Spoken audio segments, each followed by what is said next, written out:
In December 1936, the Moscow Patriarchate was notified of the death of the acting head of the Russian Orthodox Church, the patriarchal placeholder Metropolitan Peter Polyansky. Metropolitan Sergei, future patriarch, assumed the position of the church head. In reality, Metropolitan Peter was still alive. He would be executed only next year. Just 5 years before becoming the head of the Russian Church, Peter Polyansky was an accountant in a commercial company and the director of the orphanage for disabled children, neither a tonsured monk nor an ordained priest. And Sergei, who would eventually assume power from Peter, was the bishop who would tonsure Peter, a monk.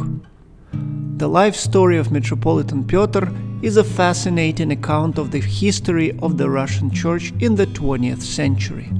It teaches us about the beginnings of the Second Patriarchal period, persecution and repressions of the church leaders, but also about the social institution of church bishops, the way they relate to each other, and how one can make a skyrocketing career within the church. Despite the impression you may have from my introduction, Metropolitan Peter was not a stranger to the church and her formal structures. Born Peter Fedorovich Polyansky, the future Metropolitan grew up in the family of a parish priest and was a nephew of another canonized bishop, Iustin. Peter graduated from the spiritual school in Kostroma and the spiritual seminary in Voronezh. He served in a church as a lay choir assistant. At the age of 25, Peter entered the Moscow Spiritual Academy, from which he graduated in 1892 with a degree in theology. After that, for nearly 30 years, Peter Polyansky served as a government official in the sphere of education. After working briefly as a teacher of Greek, he worked as an inspector for various institutions of church education. In 1897, at the age of 35, he defended a master's dissertation on the biblical book of the First Timothy. During his career, he met and befriended two future patriarchs, Tikhon and Sergei, and other several important bishops. For his service, he was given several state awards. However, after the Bolshevik Revolution, the system of church education was destroyed and Polyansky lost his job. Yet still, he participated in the proceedings of the Moscow Council that elected Patriarch Tikhon and was a member of its secretariat. To support himself, he worked as an accountant in a commercial company and headed the orphanage for disabled children. He lived in the apartment of his brother, a Moscow priest. Patriarch Tikhon offered Polyansky to become a bishop because he trusted his experience, skills, and theological education. Polyansky was never married, and hence he could be tonsured. According to his own reminiscences, Polyansky understood that growing repressions towards the church would eventually reach him personally and destroy him. At the same time, he considered it his calling to serve the church, even if it led to his martyrdom. He reluctantly agreed. He practically rushed through the steps of a regular church career. Within 3 months, he climbed to the very top of the church hierarchy. He was tonsured a monk in May 1920 and already in August ordained a bishop. In between, he was ordained a deacon, priest, and archimandrite. Most church clerics spend years, if not decades, on each of those steps, sometimes not reaching the top by the end of their lives. I have already compared Russian Orthodox bishops as a closed organization shrouded in secrecy to the mafia. The careers of the most important church bishops are easily comparable to the speed of light, like that of Bishop Peter Polyansky, which only supports my theory. Anyways, Bishop Peter immediately immersed himself in the church governance. He fiercely opposed the state-supported schismatics of the renovationist movement, rejecting any compromise apart from their full repentance. Soon after, in February 1921, he was arrested and held in jail for 2 months. After release, he was arrested again and exiled. In 1923, he returned to Moscow and became the closest assistant to the Patriarch. Soon after, he was promoted to Archbishop and a year later to Metropolitan. Until the last days of Patriarch Tikhon, Metropolitan Peter was his personal assistant in the church governance. Realizing his coming death and the fact that the Soviet state would not allow the election of the new Patriarch, Tikhon wrote his will, in which he mentioned Metropolitan Peter as one of his successors. Third in line, Peter was eventually appointed a placeholder because the other 2 bishops were in exile. After becoming the acting head of the church, Metropolitan Peter focused on making clear that his position is temporal until the election of the new Patriarch, whoever that might be. He refused to reform parishes and eparchies despite multiple requests, and overall kept the church structure and leadership intact. At the same time, Metropolitan Peter rejected any compromise with schismatic renovationists until their full repentance, and also with the state power. The regime put tremendous pressure on the church, demanding 4 main concessions. The church recognized the Soviet power and called her faithful to obedience.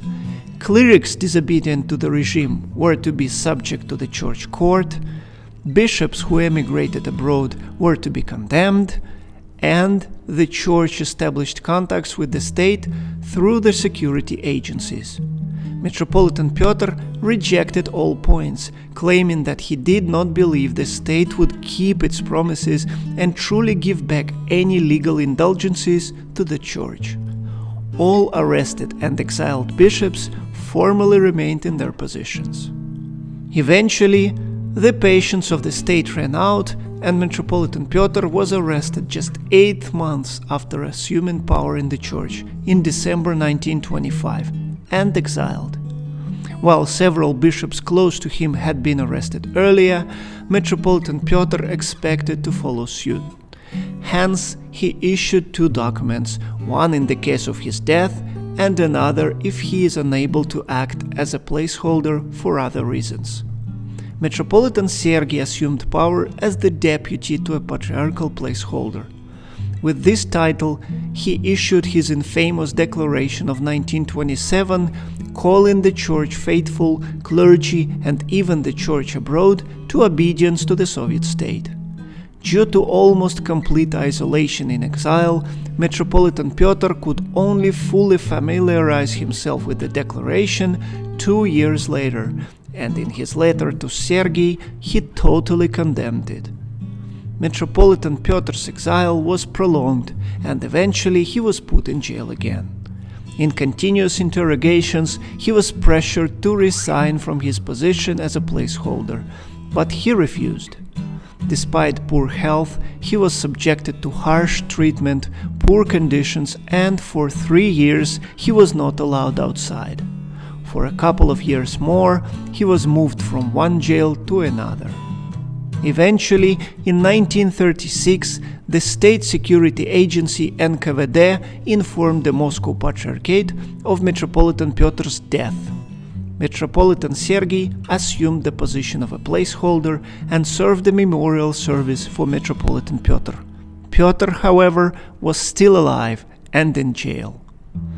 1937 and 1938 are remembered as some of the darkest years of the Soviet history. During the so-called Great Terror, around 1.5 million people were convicted and about 700,000 of them executed. Many Christians, especially the church leaders, became martyrs during these 2 years, and Metropolitan Peter was one of them. Metropolitan Peter was condemned to death by a firing squad, by a troika, a kangaroo court specialized in speedy deliberation and prosecution of large numbers of fabricated cases. A week later, he was executed.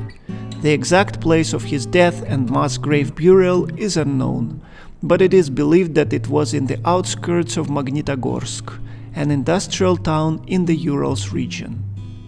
Naturally, Metropolitan Peter took his place in the pantheon of martyrs and holy confessors of the Church, compiled throughout the 20th century by the Russian Orthodox Church outside of Russia and, after the liberalization of religion, by the Church of Moscow. The Church abroad canonized Peter in 1981 and the Mother Church in 1997. Metropolitan Peter died as a martyr. Until his last days, he refused to give up his leadership, bound by the oath and the duty to his church. At the same time, his biography and especially his church career might raise some serious questions. Having zero experience of monastic life or parish ministry, in just 3 months he rose to the leadership position in the church and in 5 years became her acting head. At the same time, Metropolitan Peter is remembered for his uncompromising leadership in an attempt to preserve the authentic Russian Orthodox Church, for which he ultimately sacrificed his own life. Please like the video, leave a comment, and subscribe to the channel.